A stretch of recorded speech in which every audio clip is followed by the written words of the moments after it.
Assalamualaikum warahmatullahi wabarakatuh. Perkenalkan, nama saya Indah Wahyuanti dari Prodi Pendidikan Bahasa Indonesia Angkatan 2018. Di sini saya akan menjelaskan apa itu paragraf deskriptif, tujuan paragraf deskriptif, jenis paragraf deskriptif, lalu langkah-langkah untuk membuat paragraf deskriptif yang padu dengan media berupa gambar animasi. Jadi yang pertama, pengertian dari paragraf deskriptif. Paragraf deskriptif adalah paragraf yang menggambarkan suatu objek, baik itu dari tingkat warna, ciri khas, atau apa, melalui tulisan yang dimana dalam tulisan itu mengandung secara detail tentang yang ada dalam gambar animasi tersebut. Selanjutnya, saya akan memaparkan tentang tujuan dari paragraf deskriptif. Jadi tujuan dari paragraf deskriptif ini yaitu menggambarkan suatu objek sehingga si pembaca ini dapat merasakan, melihat objek tersebut melalui tulisan yang ditulis oleh penulis tersebut melalui pendeskripsiannya tadi. Setelah itu, jenis-jenis paragraf deskriptif. Di sini ada 3 jenis paragraf deskriptif. Yang pertama, paragraf deskriptif spasial. Yang kedua, paragraf deskriptif objektif, dan yang terakhir adalah paragraf deskriptif subjektif. Yang pertama, paragraf deskriptif spasial. Di sini paragraf spasial ini melukiskan ruang atau tempat berlangsungnya suatu peristiwa atau kejadian. Yang kedua, ada paragraf objektif. Di sini paragraf objektif itu menggambarkan suatu hal atau orang dengan mengungkapkan identitasnya, seperti apa identitasnya, bagaimana latar belakangnya. Jadi secara pembaca itu dapat membayangkan keadaan dari objek tersebut. Yang ketiga, ada paragraf deskripsi subjektif. Di sini kalau subjektif itu objeknya itu seperti tafsiran atau perasaan penulis untuk mendeskripsikan tulisannya itu tadi. Selanjutnya ada ciri-ciri dari paragraf deskriptif.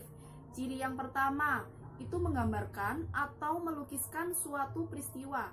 Jadi dari objek yang kita punya itu kita lukiskan peristiwanya itu seperti apa kejadiannya. Jadi seperti itu. Yang kedua, penggambaran dilakukan oleh sejelas-jelasnya. Jadi saat kita mendeskripsikan objek tersebut, kita harus menggunakan bahasa atau tulisan yang jelas agar penulis itu mampu untuk mengerti atau berada di dalam objek tersebut. Yang ketiga, membuat pembaca atau pendengar merasakan sendiri pengalaman tersebut. Jadi semisal ada objek itu sebuah pemandangan alam seperti pantai gitu ya. Seperti pantai. Jadi si penulis paragraf deskriptif ini harus memaparkan seperti apa sih pantai tersebut, bagaimana sih kondisi dalam lingkungan pantai tersebut. Langkah-langkah menulis sebuah paragraf deskriptif. Di sini saya mempunyai objek berupa gambar animasi hewan kucing. Jadi langkah awal yang kita cari yaitu menemukan sebuah topik.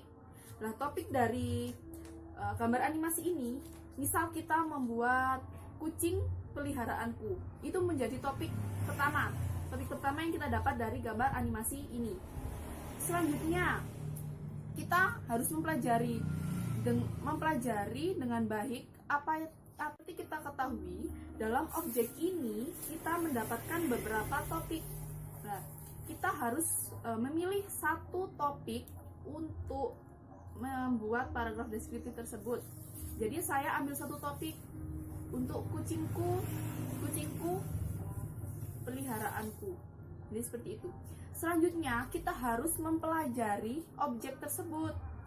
Jadi setelah kita mendapatkan objek ini, kita mempelajari bagaimana sih suara kucing itu, terus berapa ukurannya kucing tersebut, berapa beratnya, apa warnanya, bagaimana kondisinya, dan lain sebagainya itu. Dari situ kita harus mengembangkan pertanyaan-pertanyaan itu tadi agar kita dapat menyusun sebuah paragraf deskriptif tersebut. Yang ketiga, merancang sebuah paragraf deskripsi. Nah, di sini kita mengoleksi beberapa kata untuk mengembangkan topik tersebut ya, topik paragraf deskriptif tersebut. Kita mengoleksi beberapa detail topik. Kalian sudah siap untuk menyusun paragraf deskripsi, merancangnya, merancang secara kasar. Jadi merancang paragraf deskriptif secara kasar. Jadi di sini secara kasar itu yang dimaksud adalah kita membuat kalimat deskriptif atau dari paragraf deskriptif tersebut itu secara umum. Kita mencari kalimat-kalimat secara umum dari topik tersebut. Yang keempat, merevisi paragraf deskriptif. Jadi di sini kata merevisi itu kita harus melihat kalimat yang kita pakai itu ada kalimat atau kata yang tidak padu, ada kata yang tidak efektif, ada kata yang secara KBBI atau PUBI itu berlebihan atau tidak baku. Jadi seperti itu. Yang kelima, kita mengecek kembali paragraf yang sudah kita revisi tersebut. Apakah dalam revisian atau dalam paragraf tadi itu spesifik atau belum? Apakah paragraf tersebut tersusun dari kalimat-kalimat yang lengkap atau masih belum? Apakah semua kalimat pendukung dalam paragraf tersebut itu sudah jelas atau sudah menjelaskan kalimat utamanya tersebut atau belum? Setelah itu kita mengurutkan paragraf deskripsinya dengan baik dan logis. Yang terakhir, apakah kalian sudah menutup paragraf deskriptif tersebut dengan kalimat atau hal-hal yang spesial atau istimewa untuk menarik si pembaca tersebut? Jika sudah, maka kalian dapat mengaplikasikan pada bentuk paragraf deskriptif tersebut melalui objek yang sudah saya cari ini. Setelah saya memaparkan langkah-langkah membuat paragraf deskriptif tersebut, saya sudah membuat atau merancang paragraf deskriptif tentang gambar animasi.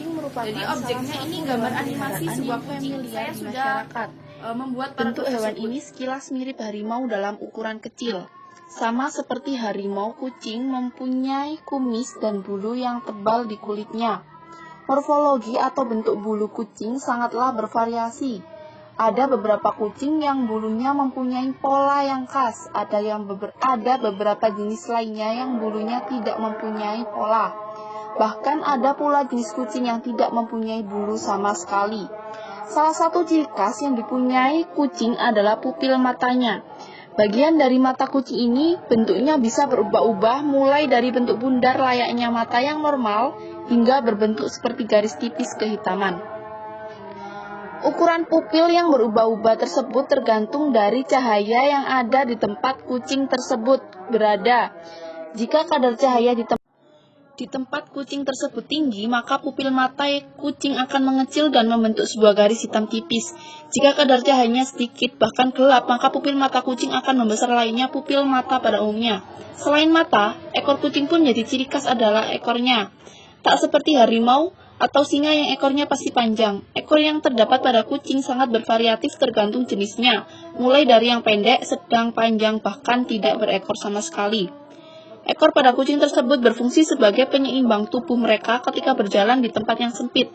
Selain itu, ekor juga berfungsi sebagai alat komunikasi dan sebagai tanda dari emosi yang tengah mereka rasakan. Khusus untuk kucing yang tidak berekor, mereka akan menggunakan telinganya untuk menjalankan fungsi yang mestinya dijalankan oleh ekor kucing. Itu tadi paparan paragraf deskriptif dari kucing peliharaanku. Terima kasih. Wassalamualaikum warahmatullahi wabarakatuh.